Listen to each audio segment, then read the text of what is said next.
네네, 브라.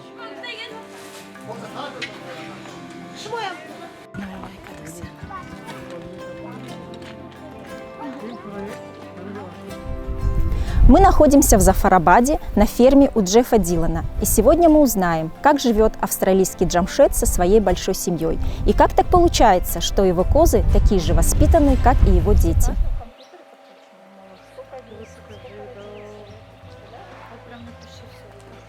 Вот уже 4-й год тут живет и трудится австралийская семья. Джефф Дилан со своей супругой Беттани приехали в Таджикистан 18 лет назад начинающими агрономами. У молодоженов была своя философия – помочь жителям Таджикистана, который переживал тогда нелегкие времена. Машурка мешиште, мо намедонсем вай машурка куджо мерад. Вай har як машурка ракам дошт, куджо мерад мо гуфтем биё шинем, агар хато бошад бо гашта ҳамон ракам ки кати гашта меомадем. Ман якум ҷумлае ки ман ёд гирифтам ҳамин буд ки ба ман дута нон тиед. Лекин то ман амин азоб кати даруни қариб 2 ҳафта ёд гирифтам, сал суст ман давраи забон ёд гирифтам. То ман ёд гирифтам, аллакай магазин медарам ман ва медонест ки ҳамин дута нон мебуровад, ман ба дод, ман гуфта истед. Аввал ман гапама гӯям, баъд мегуфтам ки ба ман дута нон тиед. Заехав на территорию фермы, будто попадаешь в европейскую деревушку. Чистый воздух, естественный запах скотины, смешанный с запахом сена и травы, щебет разнообразных птиц и яркие краски природы. На ферме производится продукция из козьего молока, разные виды сыров, брынза, творог. Молочные продукты из натуральных ингредиентов под брендом Джахида пришлись по вкусу таджикистанцам, однако не все могут позволить себе купить кусочек козьего сыра. Козий сыр стоит на порядок дороже, чем его коровий аналог, просто потому, что качественное козье молоко в разы дороже коровьего. Кроме этого, в нем много витаминов, микроэлементов и пребиотиков. Хозяева фермы разрешили нам поприсутствовать во время приготовления короля греческих салатов брынзы. Брынза готовится 3 дня. Козье молоко заквашивают, доводят до кипения и потом варят при 30 градусах в несколько заходов. Все делается строго по часам и температурному режиму. А вот это уже полуготовая брынза. Через 5 минут ее зальют в формы, и через 3 дня она уже будет готова. После окончания варки получившуюся молочную массу заливают в специальные формы и ставят под пресс. Из 450 литров молока получается 40 килограмм брынзы. У каждого животного на ухе имеется бирка и микрочип, что позволяет его идентифицировать. Животное имеет свой электронный паспорт со всеми данными. Если даже козу украли, можно с легкостью проследить ее месторасположение. А все начиналось с 8 коз альпийской породы. Постепенно их скрещивали с завезенной породой из Кыргызстана, и сегодня на ферме у Джеффа Дилана содержится более 200 коз. Кормят животных люцерной, смешанной с различными витаминными добавками. У хозяев фермы своя кормовая база. Такой полезный корм влияет не только на качество молока, но и на внешний вид коз. Надо отметить, что несмотря на такое большое количество животных, на ферме довольно чисто, и запах вполне себе сносный. Большое внимание хозяева фермы уделяют чистоте и гигиене животных. Доят коз 2 раза в день, утром и вечером. Вымя перед каждой дойкой тщательно моется. Процессом дойки управляют всего пару женщин, поскольку он автоматизированный. Не побоюсь сказать, но козочки тут очень дисциплинированные и воспитанные. Каждая знает команды и спокойно идет в свой загон для дойки. В среднем за один удой коза дает от 2,5 до 4 литров молока.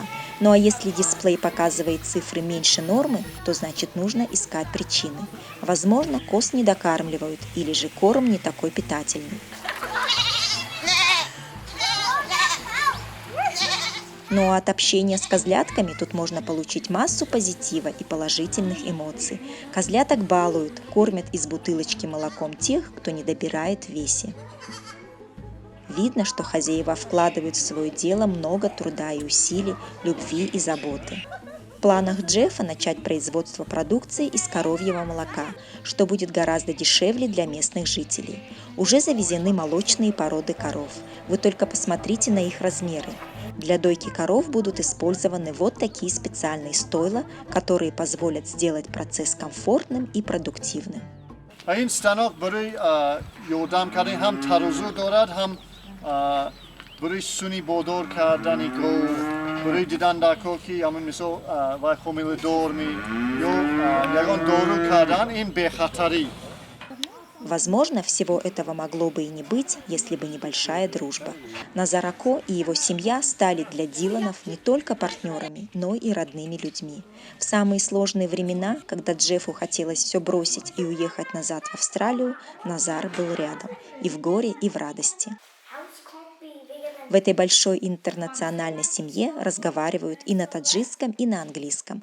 Было удивительно слышать, как внучки Назара и дети Джеффа в совершенстве общаются на чужом для них языке.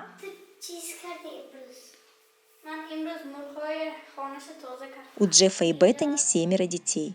Кстати, последний ребенок родился за несколько дней до нашего приезда на ферму, и нам даже посчастливилось встретить Беттани с сельского роддома, где на свет появился здоровый мальчик по имени Эхсон. Надо сказать, что у всех детей Джеффа и Беттани, как и у них самих, двойные имена. Первое имя родное австралийское, а второе таджикское, в знак уважения к местной культуре и традициям. Сами Джефф и Беттани переименовались в Джамшеда и Бунавшу. Дети в семье Джеффа не избалованы дорогой брендовой одеждой и современными гаджетами. Как и в любой сельской семье, тут несколько другие ценности. Ну а детских забав тут предостаточно. Покататься на велосипеде, попрыгать на батуте, прослушать любимую музыку или посмотреть телевизор. Несмотря на то, что наши австралийские дети могли бы себе позволить возможность добираться до школы автомобилем, но они наравне с местными детьми также идут пешком до своей школы. Они проходят более 1 километра. И сейчас мы направляемся в школу. Младшие дети Джеффа учатся в сельской школе. Уроки проводятся на таджикском языке, но для того, чтобы лучше контактировать с детьми-иностранцами, а еще практиковаться с носителями языка, сельский учитель выучил английский. Вот такая вот полезная коллаборация. После каждого трудового дня большая интернациональная семья собирается все вместе за одним дастарханом, обсуждают насущные дела, делятся новостями, отдыхают и даже поют песни.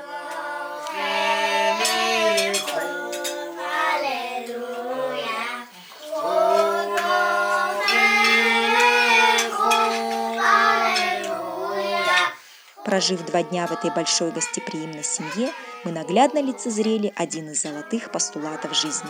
Не место красит человека, а человек – место.